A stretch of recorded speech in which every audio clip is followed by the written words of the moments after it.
جن لوگوں نے کہا کہ ہمارا پروردگار اللہ ہے پھر وہ اس پر قائم رہے تو ان کو نہ کچھ خوف ہوگا اور نہ وہ غمناک ہوں گے. یہی اہل جنت ہیں کہ ہمیشہ اس میں رہیں گے. یہ اس کا بدلہ ہے جو وہ کیا کرتے تھے. اور ہم نے انسان کو اس کے والدین کے ساتھ بھلائی کرنے کا حکم دیا.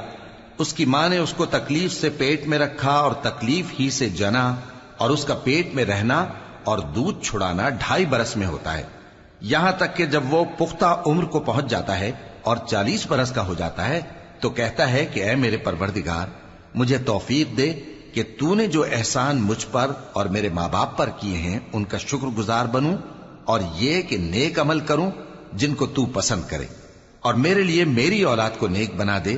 میں تیری طرف رجوع کرتا ہوں اور میں فرما برداروں میں ہوں. یہی لوگ ہیں جن کے اعمال نیک ہم قبول کریں گے اور ان کے گناہوں سے درگزر فرمائیں گے.